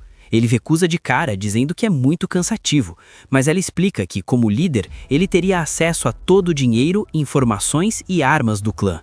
O Megumi olha para Maki e pergunta por que ela não vira a líder, mas ela sabe que ninguém ali aceitaria uma mulher sem energia amaldiçoada no comando. O papo muda e o clima fica pesado. A Maki avisa que vai buscar a Mai e as armas. Voltando ao presente, no corredor ela cruza com a própria mãe, que pede para a filha dar orgulho a ela pelo menos uma vez. A Maki ignora e entra no depósito. Só que ao abrir a porta ela não encontra armas, ela encontra o pai dela, o Ogi Zenin, sentado no meio de um rastro de sangue. O Ogi se livrou de todas as armas de propósito. Ele chama a Maki de idiota, e logo atrás dele, a Maki vê a irmã, Mai, jogada no chão e toda arrebentada. É uma armadilha. De volta à reunião, a máscara do clã cai. Os líderes revelam que o plano é executar o Megumi, a Maki e a Mai. O motivo? Eles vão usar o exílio do Satoru Gojo como desculpa, dizendo que os três tentaram libertar o feiticeiro mais forte. É um golpe de estado puro e simples. O próprio Ogi, o pai das meninas, foi quem sugeriu matar as próprias filhas para ganhar moral com os superiores. Lá no depósito, o combate começa. O Ogi usa uma técnica secreta chamada Emoção da Pétala Decadente, que envolve a espada dele com uma energia absurda. A Maki saca uma espada estranha chamada Kyo, que absorve o impacto dos golpes. O pai avança, mas Maki consegue se defender. Ela tenta enganar o pai, fingindo um combate direto para tentar um corte surpresa depois. A luta é frenética, lâminas se chocando, faíscas voando e o Ogi se movendo como um monstro. Porém, de repente, sua espada é quebrada pelo golpe de Maki. Ele fica exposto, mas de repente toma distância e desfere outro ataque que atinge Mai. Ela acaba levando um corte profundo. O Ogi pressiona a filha contra a parede, transbordando ódio. Vemos que a espada dele estava sendo completada com energia amaldiçoada. Maki fica ali, no chão, sangrando e segurando sua arma. O Ogi olha para ela com desprezo e solta a real. Ele diz que o único motivo dele não ter virado o líder do clã no passado foi porque as duas filhas dele são um fracasso. Vemos a Maki derrotada, ouvindo o próprio pai dizer que ela não vale nada. A situação da Maki não podia ser pior. Ela estava caída, sangrando ao lado de sua irmã. O Ogi, o próprio pai delas, estava ali, puxando as duas e deixando um rastro de sangue, olhando com aquele desprezo de quem não sente um pingo de remorso. Ele jogou na cara dela que ela era um fracasso e que ele só não se tornou o líder do clã por causa das filhas. Para completar a crueldade, o Oji jogou a Mai e a Maki escada abaixo, direto para um fosso de treinamento. Só que aquele lugar não era para treinar, era para punir. O fosso estava lotado de maldições de nível 2, criaturas bizarras e famintas que já estavam só esperando o sinal para atacar. Lá do alto, o Oji deu o adeus final. Ele disse que ia se livrar das manchas da vida dele e deixou a Maki e a Mai lá para morrerem. O coração da Mai batia forte enquanto ela se arrastava até a irmã, que também estava muito mal. As maldições iam se fechando em volta delas, sussurrando coisas horríveis, mas a Mai não ia desistir tão fácil. Ela abraça sua irmã, que está inconsciente, e diz que odeia aquela situação. De repente, a cena corta para um lugar estranho. É uma praia vazia, um espaço mental, onde as duas irmãs se encontram. A Mai explica que, no mundo Jujutsu, gêmeos são vistos como um único indivíduo. Por causa disso, enquanto a Mai estivesse viva, a Maki nunca conseguiria atingir seu potencial máximo. A Mai decide então fazer o sacrifício final. Ela usa o resto da sua energia para criar uma espada poderosa, mas isso custaria a vida dela. A Mai se despede e entra no mar, deixando um último pedido para a irmã: destrua tudo. De repente, as duas ficam com suas aparências de criança e, sorrindo, a Mai repete para sua irmãzona destruir tudo. Quando a Maki acorda de volta no fosso, ela está segurando o corpo sem vida da Mai. Em sua mão, agora brilha uma espada sinistra. As maldições tentam avançar, mas algo mudou. A Maki agora é uma força da natureza. Ela simplesmente varre todos os espíritos do salão em segundos. Lá em cima, o Oji sente que o clima pesou. Ele vê a Maki subindo as escadas e pela primeira vez sente um medo real. O corpo dele lembra do pavor que é enfrentar alguém com aquele nível de poder. Ao olhar para sua filha, ele se lembra de Toji Fushiguro. Desesperado, ele ativa sua técnica mais forte, gritando que vai queimar a filha de vez. Mas a Maki nem se abala. Ela rapidamente passa pelo seu pai e corta a cabeça do velho no meio. Depois disso, a Maki olha para a espada, lembra da irmã e se prepara. O acerto de contas finalmente começou. Maki segurava a espada com força. O corpo dela estava cheio de marcas e queimaduras, mas ela nem parecia sentir. Lágrimas caíam enquanto ela olhava para o corpo da irmã no chão. Ela sussurrou o nome da irmã, mas logo o choro parou. O olhar dela ficou frio, sem vida. "Vamos começar?" ela disse. O clima pesou na hora. Enquanto isso, o complexo do clã Zenin virou uma bagunça. Sirenes tocavam para todo lado e os guardas corriam desesperados. O Jinichi, um dos figurões do clã, não entendeu nada até o Hanta chegar gritando. O desespero era real. A Maki tinha matado o próprio pai, o Oji, e agora estava fora de controle. Em outros corredores, o pessoal do clã tentava agir como se não fosse nada demais. Diziam que o Oji deve ter sido pego dormindo ou no banheiro, porque não acreditavam que a Maki era capaz de tudo aquilo. O capitão Nobuaki, líder do esquadrão Kukuru, deu a ordem: "Peguem ela antes de eu chegar." Ele ainda deu um sorrisinho cruel, querendo dar o golpe final nela, pessoalmente. O esquadrão Kukuru era formado por homens do clã que não tinham técnicas especiais. Eles treinavam artes marciais dia e noite, e a Maki já tinha feito parte deles. Logo, um batedor gritou que achou ela no fosso dos espíritos amaldiçoados. Dezenas de soldados cercaram a garota, que estava parada com 2 espadas na mão. Antes do primeiro ataque, a Maki lembrou da Mai. Ela pediu desculpas mentalmente, mas a voz da irmã ecoava na cabeça dela com uma ordem clara: destrua tudo. Maki abriu os olhos e o massacre começou. Ela não estava apenas lutando, ela estava ceifando vidas. O primeiro que atacou teve suas mãos arrancadas, o segundo teve sua cabeça cortada. Ela se movia como uma sombra. No primeiro movimento, um soldado já caiu morto. O corpo dela deslizava entre as lâminas como se soubesse exatamente onde cada golpe ia atingir. Ela decapitava os soldados e desferia golpes certeiros em suas cabeças. As espadas quebravam e o sangue pintava as paredes tradicionais do clã. Após cravar as espadas na cabeça de alguns inimigos, ela quebrou alguns pescoços com seus chutes. Maki então utiliza suas espadas novamente e atinge nas pernas de um adversário. O Nobuaki, assistindo de cima, perdeu o sorriso rapidinho quando viu seus homens sendo mutilados um por um. Vendo que os soldados comuns não davam conta, o grupo de elite, chamado Rei, entrou na briga. Esses eram os feiticeiros de nível alto. O Shojuro usou sua técnica de terra para tentar esmagar a Maki com pilares de pedra em forma de mãos. O Jinichi, um gigante cheio de cicatrizes, saltou para o meio da luta, junto com o Hanta. Ela foi capturada por essa técnica, mas quebrou tudo como se fosse nada. A velocidade da Maki era assustadora. O pessoal não conseguia acreditar que aquela era a mesma garota de antes. Ela corre e se defende facilmente dos ataques de 2 inimigos ao mesmo tempo. Maki atinge a garganta de cada um deles com seus punhos e fura seus pescoços. O Hanta tentou imobilizar ela usando sua técnica, mas o corpo dele tremia de terror. Ele gritou que não conseguia segurar ela. Maki então começa a quebrar aquela técnica com as próprias mãos, e os olhos do garoto começam a sangrar.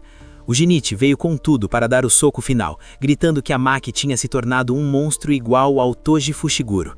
Ele desfere seu ataque, vários socos gigantes caem como meteoros em cima da garota. Houve um estrondo e depois um silêncio total. Quando a poeira baixou, Hanta pergunta se Jinichi conseguiu, mas a Maki estava de pé e o Jinichi estava morto. Ela arrancou sua cabeça. Maki caminhou até uma ponte. Foi aí que apareceu Naoya, o chefe do esquadrão de elite. Ele chegou com aquele sorriso irritante de sempre. Ele olhou para todo aquele sangue e perguntou, quase rindo, se a Maki não tinha coração. A resposta dela foi curta e grossa: não. Ele levou embora. Vemos algumas lembranças do passado. Naoya sempre se achou um gênio. Desde pequeno, todo mundo dizia que ele seria o próximo chefe do clã Zenin. E ele acreditava plenamente nisso. Ele andava com aquele sorriso de quem é superior a todo mundo, mas no fundo tinha uma coisa que não saía da cabeça dele: a existência do Toji Fushiguro. O Toji era a ovelha negra da família, o cara que nasceu sem um pingo de energia amaldiçoada. O Naoya esperava encontrar um homem miserável e derrotado, mas o que ele viu foi um monstro. O olhar do Toji era vazio, mas ao mesmo tempo imponente. Aquilo mexeu com a cabeça do Naoya de um jeito que ele nunca esqueceu. De volta ao presente, o Naoya está perdendo a linha. Ele avança contra a Maki em uma velocidade absurda, quebrando a barreira do som. O impacto da luta é bizarro. Ele aplica vários golpes, mas ela se defende de todos. Os muros desabam, o chão explode e crateras abrem em todo lugar. A Maki tenta reagir, mas o Naoya é rápido demais. Ele não para de gritar que a Maki não é o Toji. Ele consegue atingir uma sequência de golpes nela e finaliza com um chute que joga a Maki no chão. Pro Naoya, o Toji era único, e ver a Maki tentando lutar como ele era uma ofensa. Ele tá possesso, atacando de todos os ângulos e jogando a Maki contra os escombros. Ele segura seus pés e bate o corpo de Maki em várias rochas. De repente, ela é atingida por um golpe na cabeça. A situação para ela não parece nada boa. Ela está sangrando, cansada da luta anterior e sendo pressionada contra a parede. O Naoya decide dar o golpe final. Ele usa sua técnica de projeção para acelerar ainda mais, virando praticamente um projétil humano. Ele acredita que força é massa vezes aceleração e que ninguém pode parar ele naquela velocidade. É o tudo ou nada. Nesse momento, a Maki faz algo que ninguém esperava. Ela joga a espada de lado e abre os braços. O Naoya acha que ela desistiu ou que é uma farsa completa. Ele então vem com tudo, achando que vai atravessar o corpo dela com um golpe só. Mas a Maki não é boba. Com o novo corpo que ela ganhou depois do sacrifício da irmã, os sentidos dela estão em outro nível. Ela percebeu o segredo da técnica do Naoya. Ela entendeu que ele divide os movimentos em 24 quadros por segundo. Ela agora consegue enxergar as brechas que ninguém mais via. Quando Naoya chega perto achando que venceu, a Maki trava o movimento dele. Antes que ele pudesse terminar de chamá-la de farsa, ela acerta um soco devastador bem no meio da cara dele. O impacto é tão forte que o Naoya é arremessado para longe, totalmente derrotado e ensanguentado. Ela fica ali, de pé, olhando para ele caído no meio dos destroços. Com toda a calma do mundo, a Maki pergunta se ele quer repetir o que tinha dito. O jogo virou completamente. Maki chega pelos corredores daquela casa enorme e tradicional do clã Zenin.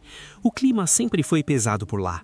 A mãe dela estava na cozinha, entre o vapor das panelas e o cheiro de comida, mas dava para ver o medo nos olhos dela. Um medo que parecia que nunca ia embora. A Maki sempre quis saber por que a mãe pediu para ela voltar, mas essa era uma pergunta que ficaria sem resposta. O cenário é de puro horror. O olhar dela estava vazio.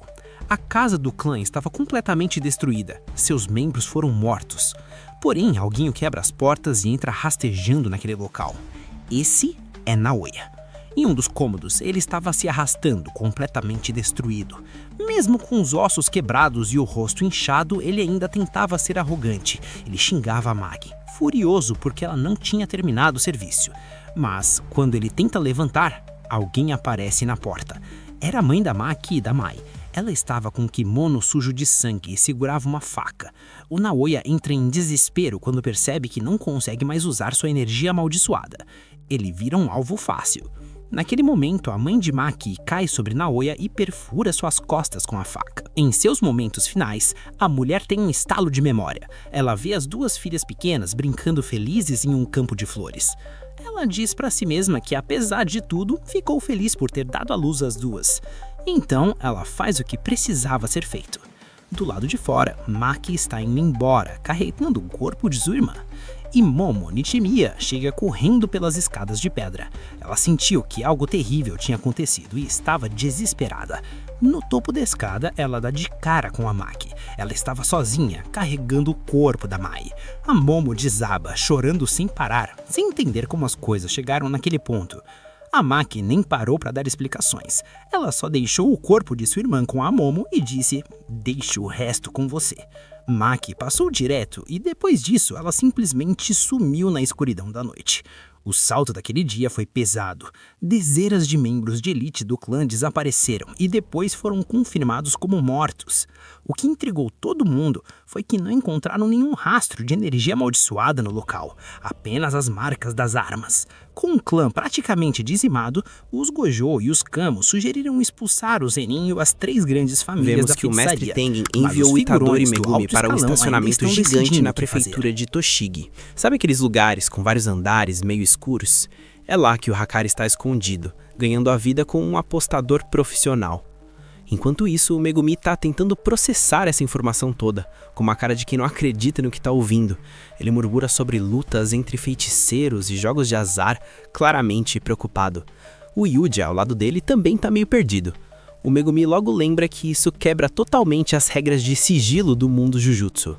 E o pior, no meio dessa galera postando deve ter usuários de maldição misturados. O perigo é real. Megumi e Yuji estão numa área arborizada perto do estacionamento, mas agora estão com roupas civis, nada de uniforme do colégio.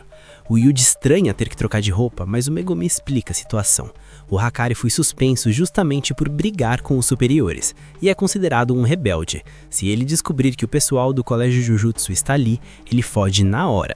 Basicamente, a relação deles agora é de polícia e ladrão. O Megumi é sincero e diz que os veteranos consideram o Hakari um babaca e que ele não é boa pessoa. Mas o Yuta Okotsu garantiu que quando está no pique, o Hakari é mais forte que ele, e é por essa força bruta que eles precisam tanto da ajuda dele. Principalmente para lidar com a situação caótica do reino da prisão e o jogo do abate que se aproxima. A cena muda para a entrada do tal estacionamento. O clima é pesado. Um guarda enorme barra o caminho deles, todo ameaçador, dando aquele ultimato clássico de vou contar até 3. Mas o Megumi nem pisca. Ele manda a real, precisam de dinheiro e querem participar das apostas. O guarda surta, ele parte para cima do Megumi, desferindo um soco e parando pouco antes de acertar o garoto. Ele diz sobre a regra de não falar sobre o clube, querendo saber quem abriu o bico. O Megumi mantém a frieza e resolve intervir com uma mentira para ganhar moral. Ele diz que o lutador que sumiu um mês atrás não fugiu, mas sim que ele matou o cara. O outro segurança treme na base, lembrando que um tal de Kondo realmente desapareceu. A mentira colou. Mas a negociação continua tensa. Megumi banca o durão, ameaçando bater no guarda ali mesmo. Nesse momento, Itadori dá uma respirada, analisando o que acabou de acontecer. Ele percebe que não podem chegar pedindo para ver o chefe direto. Seria muito suspeito. O negócio é entrar no jogo deles. O chefe dos guardas, que está ouvindo tudo, dá o sinal verde. O Megumi vai preencher a vaga do lutador desaparecido. O guarda avisa que o chefe não gostou muito da atitude do Megumi, então o Yuji é quem vai ter que lutar. O Megumi aceita, afinal o Yuji é melhor na porrada franca mesmo. O cara fala que nem seu chefe gosta do Megumi, e se ele não concordar, não tem acordo. Enquanto se afastam, o Megumi, olhando para uma câmera de segurança, diz que está tudo bem e farão desse jeito. O Yuji questiona se não estão forçando demais a barra. Megumi explica que é tudo calculado. Se tem usuários de maldição no meio, o Hakari com certeza está monitorando tudo pelas câmeras para reorganizar as chaves das lutas. Ele sabe que o Hakari está lá dentro assistindo. Megumi tá bolando o plano. A ideia é, ele tenta se infiltrar enquanto Yuji luta e investiga por dentro. Eles estão correndo contra o tempo. Faltam 9 dias para o prazo da irmã do Megumi, Hatsumiki, no jogo do abate. Eles não podem vacilar. Depois de muita correria e enfrentar algumas maldições no caminho, o Yuji finalmente está na sala de espera dos lutadores. O organizador passa as regras. Nada de fugir e nada de usar técnicas Jujutsu. O motivo é simples. A plateia é feita de pessoas comuns que nem enxergam magia. Então a luta tem que ser visualmente empolgante, pura pancadaria. Além disso, o cara explica que existem lutas com roteiro, escritas pelo próprio chefe. Se o Yuji mandar bem e der um show, talvez consiga um encontro com um homem. O Yuji entende o recado. Ele precisa fazer um espetáculo de violência. A arena é insana. Eles removeram o teto entre os andares do estacionamento. Então a galera assiste de cima, como num coliseu moderno de concreto. O narrador, um cara excêntrico chamado John Bob, anuncia a luta. E aí entra o oponente do Yuji, ninguém menos que o Panda. A plateia vai à loucura, gritando o nome dele. Afinal, é o urso panda legítimo andando e lutando. Do outro lado entra o Yuji, apresentado como o garoto perigoso bola de fogo. Lá em cima, numa sala VIP cheia de monitores, vemos finalmente o Hakari. Ele tá com uma mulher, a Kirara. O Hakari parece meio entediado, achando que o resultado é óbvio. Afinal, poucos feiticeiros desconhecidos ganhariam de um panda. Mas quando a luta começa, a coisa muda de figura. O Yuji e o Panda começam a trocar golpes numa velocidade alucinante. O narrador surta de emoção. Só que, no meio da pancadaria, os dois estão conversando baixinho. O Panda confirma que está disfarçando, que é do colégio, e pergunta se o Yuji sabe o que fazer. Eles montam um teatro perfeito. O Yuji solta um contra-ataque devastador e o Panda se joga no chão, fingindo estar nocauteado e reclamando, falando que não consegue mais se mover. A vitória é do Itadori! Na sala VIP, o Hakari está impressionado. Ele vê potencial de lucro no Yuji, percebendo que o garoto lutou de forma a chamar a atenção da plateia lá de cima. Ele manda trazerem o Yuji para o telhado depois da luta. Ele vai vencer todas as lutas que entrar. Ele irá escrever um roteiro para ele, já que chamou a atenção dos clientes. O homem então pergunta o que vamos falar com o Megumi. Hakari pede para ele continuar em alerta. Ele vai mandar a Kirara para ficar de olho nele. O Hakari sorri, sentindo aquela empolgação de apostador, comparando a sensação com a época que teve que pagar as contas do cartão da ex-demorada. A Kirara só revira os olhos. Porém, o plano de infiltração do Megumi funcionou. Eles conseguiram a atenção do rei das apostas. A noite caiu pesada na prefeitura de Totig. Perto do estacionamento, no meio das árvores, o panda surge das sombras pisando nas folhas secas. O Megumi, que já estava esperando ali num jardim escondido, solta o ar aliviado. O Megumi tá de pé, sério, com as mãos no bolso. Eles vão direto ao ponto. O Megumi quer saber se o Yuji realmente vai conseguir chegar no Hakari. O panda explica que sabe onde o alvo está, na sala de monitoramento no telhado, mas tem um problema bizarro, ele não consegue entrar. O panda desenha no ar para explicar, não importa o quanto ele corra ou ande em direção à porta da sala, a distância simplesmente não diminui. O Megumi, com aquela mente rápida dele, logo saca que parece a técnica do Satoru Gojo, mas na verdade deve ser obra da Kirara, a companheira do Hakari. Eles discutem o risco. Se descobrirem que o Yuji é um feiticeiro do alto escalão, já era. E o Yuji não é exatamente um mestre da mentira. O panda, porém, bota fé na honestidade natural do garoto. O plano é arriscado. Enquanto o Yuji tenta desenrolar lá dentro, o Megumi vai limpar o perímetro furtivamente e o panda vai ajudar. Eles sabem que tem câmeras para todo lado, então a discrição já foi para o espaço. O negócio é derrubar os guardas sem matar ninguém. A cena corta rapidinho para a arena de luta lá dentro, onde o Yuji acabou de vencer. A Kirara está observando de longe, desconfiada, falando no telefone. O relógio marca quase 1 da manhã quando o Yuji manda a mensagem confirmando o encontro. Vemos os guardas que estão vigiando o lugar e Yuji e Kirara se encontram em uma sala. Aí começa a limpeza do Megumi. O cara entra no modo furtivo total dentro do estacionamento. Ele desliza pelas sombras, derrubando guarda atrás de guarda com golpes precisos sem fazer alarde. Fushiguro apaga cada um dos guardas com técnicas supremas de imobilização. Enquanto isso, em outro andar, o panda apela para seu charme. Ele começa a rolar no chão de um jeito fofo, distraindo 2 guardas que ficam discutindo se ele comeria uma linguiça de peixe. O plano funciona que é uma beleza. Quando eles baixam a guarda, o panda nocauteia os 2 num piscar de olhos e sobe pelas escadas de emergência. No telhado, Megumi e Panda se reencontram para bloquear a saída da sala de monitoramento. Mas aí, a sorte vira. A Kirara aparece na porta e dá de cara com eles. Ela liga os pontos na hora. Panda, o garoto de cabelo espetado e o Yuji lá dentro. É uma invasão do colégio Jujutsu. O olho dela brilha com uma estrela estranha e a técnica é ativada. Ela tenta pegar seu celular para avisar Hakari, mas o Megumi não perde tempo e invoca o cão divino para atacar. Mas acontece algo bizarro. O cachorro é repelido no ar antes de tocar nela. Uma força invisível joga o lobo para longe. O panda e o Megumi acham isso estranho. Kirara pensa que já havia marcado o panda antes. A Kirara tenta correr de volta para a sala para avisar Hakari. E o panda tenta ir atrás, mas não consegue se aproximar. O Megumi tenta avançar com o cão divino e coloca na frente de Kirara. Assim a garota está cercada. Mas de repente, Megumi é puxado. Ele é atraído para o cão divino. A situação vira um quebra-cabeça. O Megumi percebe que não consegue chegar perto da Kirara e pior, ele não consegue se afastar do próprio cão divino. É como se houvesse um imã invisível controlando a distância entre todos eles. A própria Kirara parece confusa com a bagunça que virou o campo de batalha, com todos travados em posições específicas. Enquanto o caos rola no telhado, a cena nos leva para dentro da sala VIP. O Hakari tá lá, todo imponente no sofá, jaqueta de pele e sorriso de quem manda no pedaço. Ele encara o Yuji e solta uma proposta indecente do nada. Você poderia receber mensalmente 1 milhão de ienes trabalhando 1 hora por dia, ele diz, com aquele ar de vendedor de sonhos. Você acreditaria em mim se eu te dissesse isso pra você? O Yuji fica em silêncio processando a loucura e solta o olhar genuinamente confuso.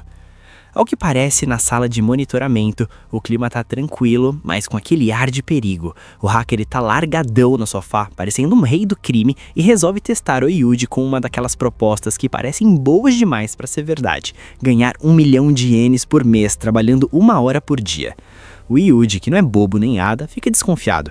O hacker ri e admite que é golpe mesmo, explicando que ele vende a informação de como ficar rico e é assim que ele lucra. Para ele, tudo gira em torno da paixão. Ele acredita que a vida é uma aposta constante e que as pessoas que evitam riscos ou não sabem a hora de parar são as que a sociedade descarta. O objetivo dele é ambicioso. Ele quer usar o clube da luta para dominar essa paixão do país e obrigar os figurões do Jujutsu a aceitarem o negócio dele nas regras oficiais. O papo tá fluindo, o hacker até convida o Yuji para fazer parte do esquema, mas aí o telefone começa a tocar sem parar. É a Kirara ligando, mas o hacker ignora e oferece uma bebida chique pro garoto. O Yuji acaba dizendo que é menor de idade e não pode beber nada alcoólico. O hacker casualmente comenta que o Gojo Satura também não bebe. E é aqui que o Yuji comete o erro fatal. Tentando manter o disfarce de que não é do meio, ele pergunta: quem é Gojo? O clima na sala congela. O hacker vira a bebida de uma vez e encara o moleque. É impossível um feiticeiro não conhecer o Satoru Gojo. A máscara caiu. O hacker não espera explicação. Ele ativa sua técnica e 2 portas aparecem, prontas para cortar o Itadori no meio. Ele consegue saltar e se esquivar antes disso. Hakari avança com uma velocidade absurda e acerta o Yuji. O garoto tenta se defender e explicar que só quer conversar, mas o Hakari é uma máquina de bater. Yuji é jogado para trás e as portas tentam prendê-lo. A sala vira uma bagunça, Hakari começa a acertar socos na cara do Yuji. Ele chuta a cabeça do garoto. O Hakari percebe o telefone tocando no chão e saca que é um sinal de emergência da Kirara. Agora ele tem certeza, é uma invasão. Itadori tenta se defender e lembra do motivo de ter ido ali. Eles querem ajuda do Hakari. O garoto segura Hakari e dá uma cabeçada. Itadori pede para ele escutar, mas o homem diz que não quer. O olhar de diversão some e ele diz que já esfriou, ou seja, perdeu o interesse no papo e agora é só violência. Enquanto o pau quebra lá embaixo, no telhado a situação é tensa, mas no diálogo, o Panda e o Megumi tentam convencer a Kirara de que não são inimigos e que o mundo Jujutsu é um caos com terrorismo e barreiras. A Kirara solta o verbo sobre por que o Hakari odeia os superiores. A facção conservadora detesta técnicas modernas. Eles acham que Jujutsu tem que ser tradicional e a técnica do hacker, que envolve elementos modernos, como portas de trem e pachinko, é tudo que eles abominam. Ela acha que os alunos do colégio são mimados porque o Gojo sempre resolve. É aí que o Megumi manda real. O Gojo Sensei foi selado, foi por isso que perdemos. A Kirara fica balançada, mas ainda não consegue confiar neles, achando que é tudo mentira. O Megumi percebe que não vai ganhar no argumento e precisa agir rápido para chegar no Hakari. Ele faz um selo de mão e invoca a fuga dos coelhos. De repente, o telhado é inundado por centenas de coelhos brancos, criando uma confusão visual completa. A Kirara fica sem reação com a fofura caótica, e o Megumi aproveita essa maré de pelos para avançar, decidido a capturar a Kirara e forçar uma negociação com Hakari. No telhado do estacionamento, o clima de mistério atinge o ápice. O Megumi está lá, cercado por centenas de coelhos da sua técnica Fuga do Coelho, mas ele nota algo estranho. Cada um deles tem um nome e uma estrela marcadas nas costas. Nomes como Acros, e ele percebe o nome Gacros gravado na porta. A maré branca de coelhos se espalha por todo o prédio, e a Kirara, lá de cima, fica sem entender nada, achando que o Megumi vai acabar sendo esmagado pelos próprios Shikigamis, já que a técnica dela faz com que alvos com a mesma marca se atraiam violentamente. Mas o Megumi é um gênio tático. Ele e o Panda começam a trocar informações rapidamente. O Panda está marcado como Imai, e o Megumi como Acros. Analisando os nomes e o comportamento da repulsão, o Megumi mata a charada. A técnica da Kirara, chamada Encontro do Amor, é baseada na constelação do Cruzeiro do Sul. A Kirara tenta disfarçar, mas a cara de choque dela entrega tudo. O Megumi até agradece mentalmente a sua irmã, Tsumiki, por ter lhe ensinado sobre as estrelas. Só que não é apenas uma cruz no céu. O Megumi percebe que existem 5 estrelas envolvidas e que a técnica funciona como um caminho obrigatório, um jogo de tabuleiro estelar. Para você chegar perto de um alvo, como a porta ou a própria Kirara, você precisa seguir a ordem de distância dessas estrelas em relação à Terra. Se você tentar pular a ordem, a técnica te repele. O Megumi identifica que tem uma 5ª estrela em algum lugar. Nesse momento, a Kirara pula em um carro. O panda tenta avançar, mas Megumi grita para ele ter cuidado. Nessa hora, o carro atingido pela garota vai na direção do panda. Ele tenta jogar o carro para longe e pede para o panda procurar a garota. Megumi grita para o panda não jogar o carro, ele está marcado com a mesma estrela. Nesse momento, o panda é atingido novamente pelo carro. Megumi corre pelo estacionamento e consegue achar a mimosa. A marca estava no chão de uma vaga de carro que a Kirara colocou.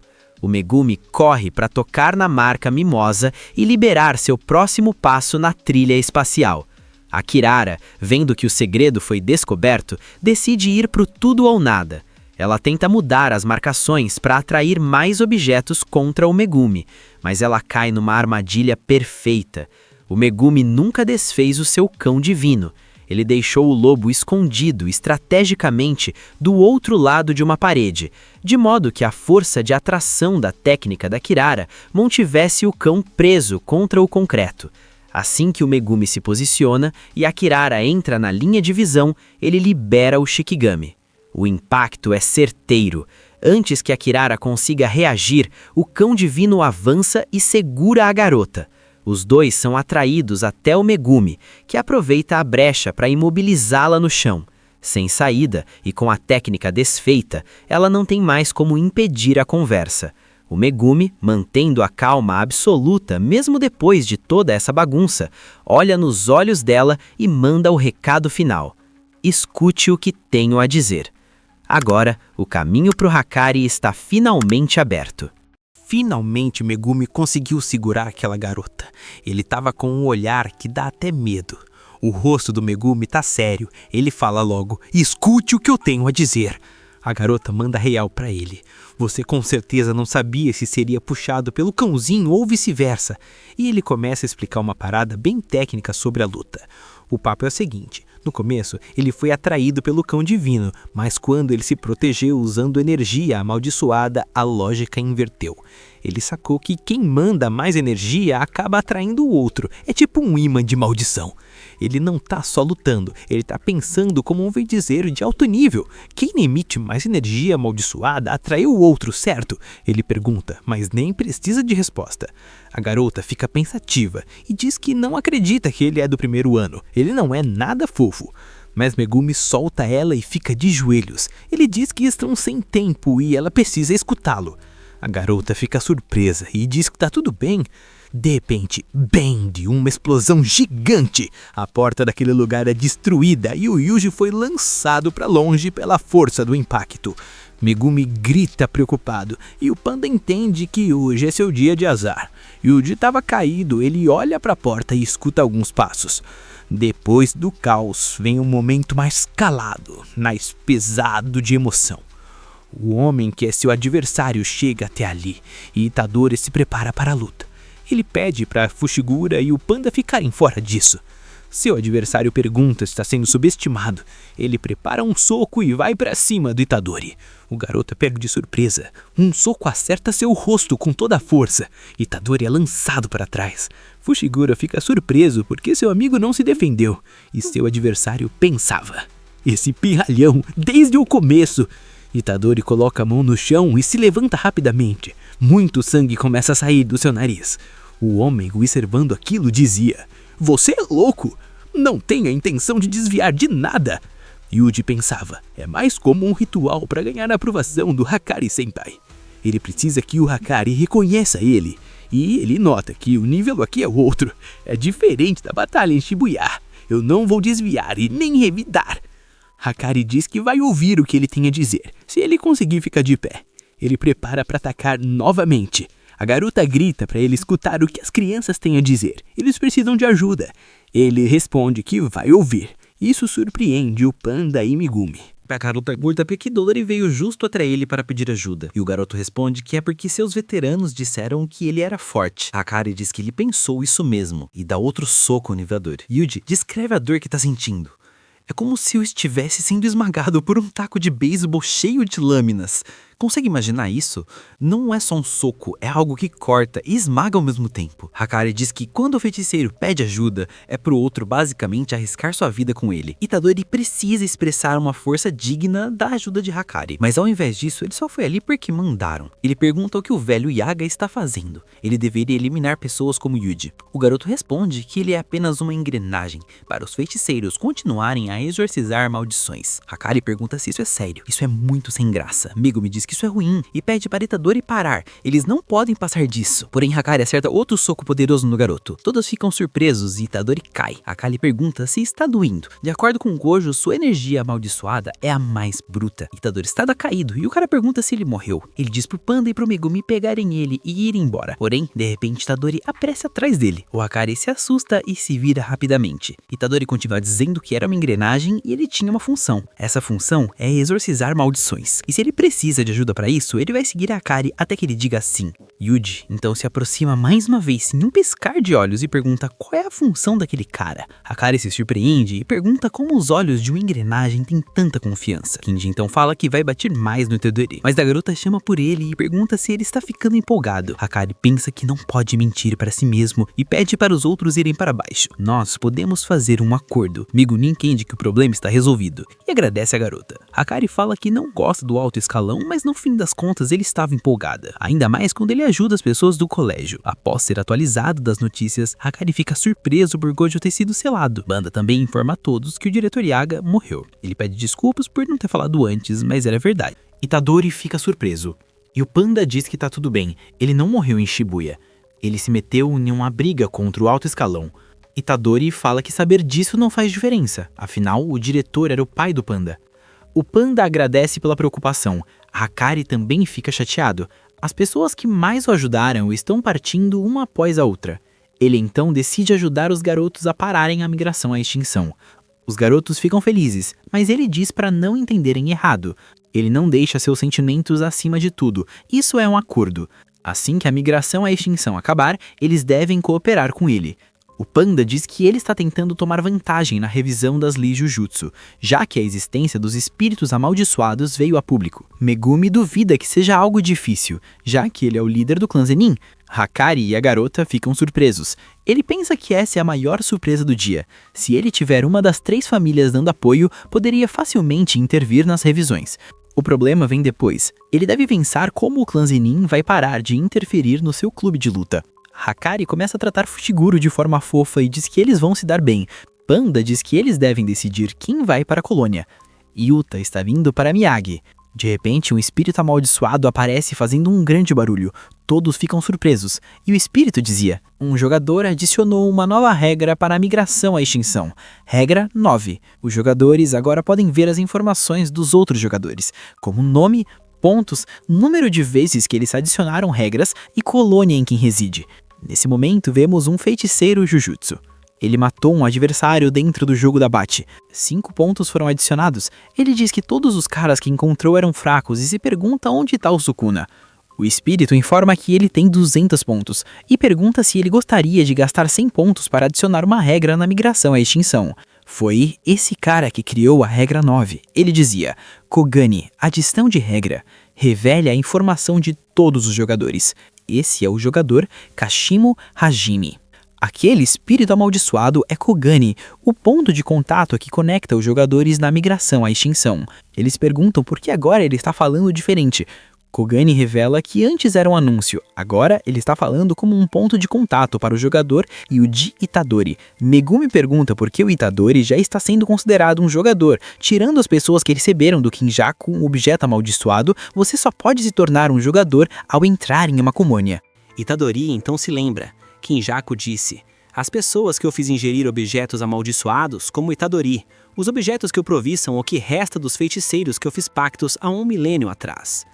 A verdade é que ele era um humano que realmente existia, mas isso foi há 1000 anos. Itadori então diz que é por causa do Sukuna. Talvez o Sukuna tenha sido um dos feiticeiros que fez um contrato com o Kenjaku para se tornar um objeto amaldiçoado.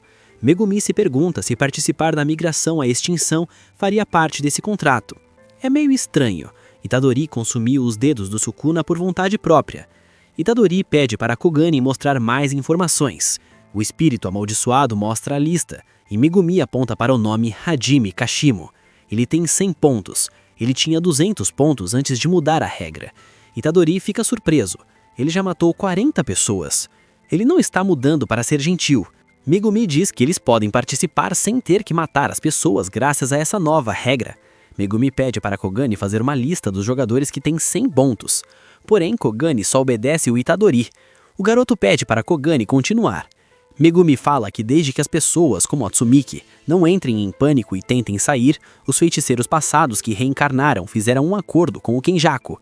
Eles tinham seus próprios objetivos. A motivação deles para participar não deve ser muito alta.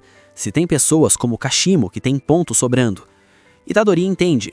As pessoas que têm mais de 100 pontos e não têm intenções de adicionar regras devem ser extintas.